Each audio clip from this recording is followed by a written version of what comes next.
Good morning, everybody. This is Richie coming at you from the historic Blick Plantation. I'm going to take you down in the cellar with me, give you a quick update.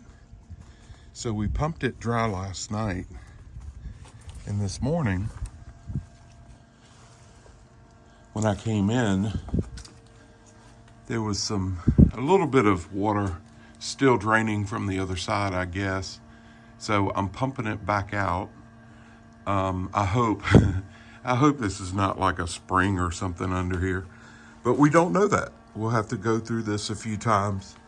I'm sure all the water that's down here is still draining from the bricks and the foundation. But this is what it looks like. And I wanted to show you around. So I am underneath the east room. Here it is.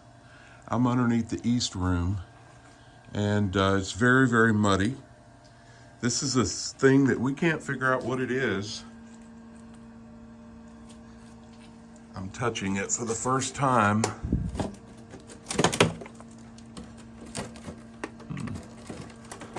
I don't know, but it's like Art Deco almost. It's really cool. I don't know if it had, we'll see if we can lift it out at some point. But anyway, just finally getting a look at what we've got up in here. The foundation walls look great. That's the front wall. These are the two, you get a good glimpse at how thick the foundation is, but you get a good glimpse of the vents, what would have been the vents that are now, that one's just rudimentary and this one's missing. This one had a piece of wood covering it on the outside, and I took it off just to let the air through. There's the front porch beam that was too heavy for us to push away from the house. So, but at least it's not funneling water into here. What was happening is the metal on the roof was pointed back in this direction, and all the roof water that came from the front of the house onto the porch roof would then come straight in here. And so that's where a lot of this is coming from. But we'll see. I hope it's not an ongoing thing. And if it is, then we dig a hole. We put a crock in the ground, and we put a sump pump down here that'll keep it empty.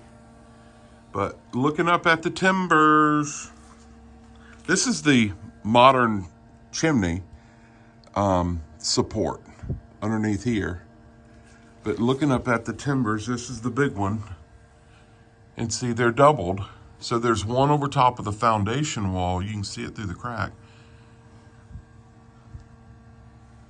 And there's this big monster one. Actually, they're not doubled. Looking up through the crack,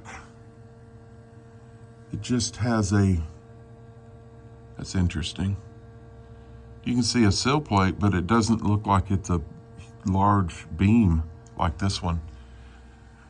We'll pick this apart, but yeah, look at that beautiful texture that beam has. Fantastic. And yeah, I've got to figure out where that wire goes. It goes somewhere out there. I'm not sure. I don't remember seeing it. I thought the summer kitchen had a power outlet because we found it, and then it had like a ceiling light, we thought. But this is the center wall. So the front door is right up there. This is the center wall. This is how we know that the house was not added on to, because it's not symmetrical in the front, because this was never an outside wall. If all the other walls are brick Flemish bond, including the back wall, If all the other walls are brick Flemish bond, then they would not have built a stone wall on one side. So we know it's not originally that way. This is another large beam that I'm under here.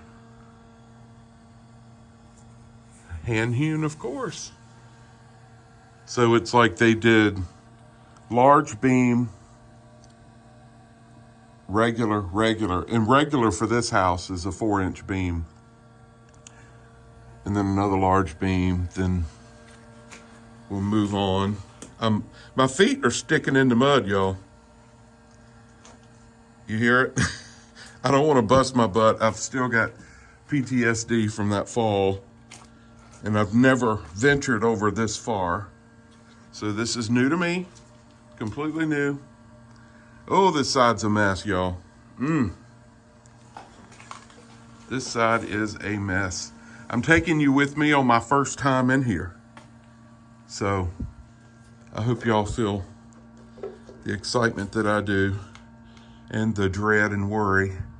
All right, there's the tree, what we call the tree trunk. I'm assuming that's a tree. I'm gonna find out in just a minute if I can, but this is very muddy. And somebody even, it looks like they dug a ditch to drain water back over to this side, which is doing its job. Here's that wire, the power cable. I'm sure Lynx Electric won't approve that, but he can fix it. Here's another, this is the center beam above me that's above this stone wall. Now this side, the stone wall, you can tell, see how my mind bounces around? Let me zoom out. Here we go. You can see where this wall, these stones are like 90-degree stones. So this was a walkway, a pass through to get through. This side, the stones have fallen. There's still quite a bit in the back, but in the middle, the stones have fallen. So we'll obviously put a lolly column here or something and ensure it up. The back wall is a hot mess. So this is where the rear cellar vent used to be. And obviously there's 2 black walnut trees with huge, massive root systems, and the persimmon tree, is that how you pronounce it? The one y'all identified? They're all right there. The persimmon tree was a couple of inches from the foundation. The others were still within inches. One of them was within inches of the foundation, maybe a foot. But that's the damage that they caused. And somebody along the way had taken large stones and they filled it in. See that? They just packed stones in there and filled it in.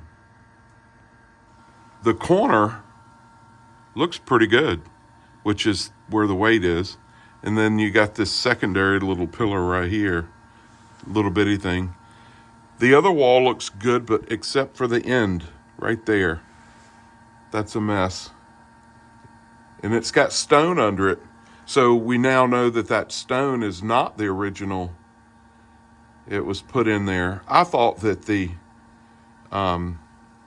that underneath this brick was a layer of stone, and there might be. We just haven't gone deep enough. But I'm 6 foot tall, and I'm walking around down here, so the ceiling's right at 6 feet. So, all right, let's take a peek over this side. Ooh, very slippery. I hope I find no skulls or anything down here. I don't understand that beam, but I guess they just put it in there to shore up that little stud. I guess they put it in there just to kind of shore that up, but the other ones have fallen. That looks like it used to be a rack of some sort. Maybe for, like y'all suggested, maybe for storage of cold goods and things like that. Wow. The wood down here is just incredible, y'all. Incredible. Look at that. That's that center beam. But again, we've got the foundation issues on the back, which I didn't realize until now. So this is the rear vent that has, sorry, there must be something on the lens, but that's the rear vent that's half missing, but you can see all the brick under it and around it. It's like a layer has collapsed. There's still the outer layer, which is all intact, but the inner layer has fallen away. And that inner layer obviously is important. So we have to deal with that. But somebody put this in, and I'm going to find out, if I can, if that looks like a piece of stone, y'all. I'm going to find out.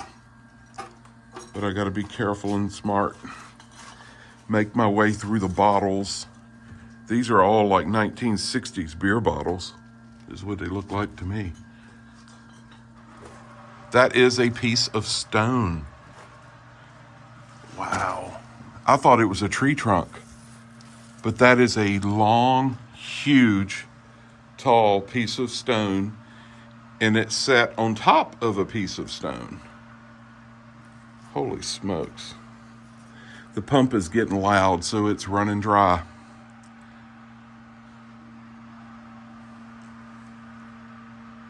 That is so cool. So I guess what's happened is, since we need to put a lolly column under this too, but since the inner layers of that brick foundation has fallen away, they've added this stone to help support. This is the main beam, the 15-inch wide beam, 15-inch square that goes all the way through from one end of the house to the other.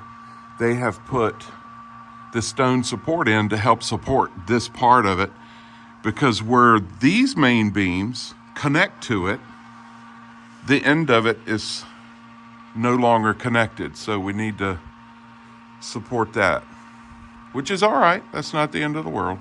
Even the brick down here, on the inside, is not the end of the world. But we definitely need a mason eventually to hit this stuff. These are the pretty two vents in the front that survive. They're giving good cross flow, by the way. I'm getting good cross ventilation right now. So that's going to be important to help dry this thing out.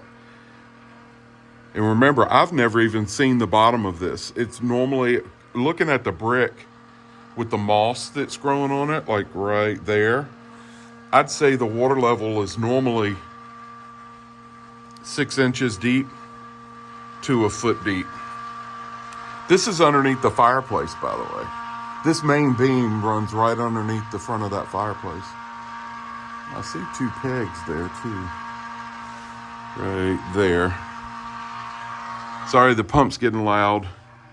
Now there's still a little bit of water in it to suck out. All right, I'm gonna back out of this thing if I can. And I'm taking y'all with me because I don't want to let go of the beams to turn the phone off. But this is really cool. That wall is in such good shape. You know, they underneath these foundation walls, the footing, the stone footers or whatever they used must be tremendous, because it is remarkable how level this thing is. It really is.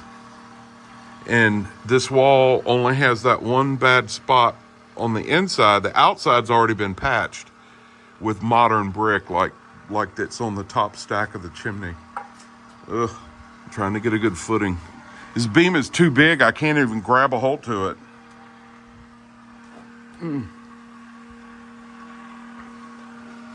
See, just a little bit of water, not much. Not enough for the pump to even grab. But I'm really hoping that look at the bottles and stuff. I'm really hoping that see this side, you can see the moss is about a foot tall.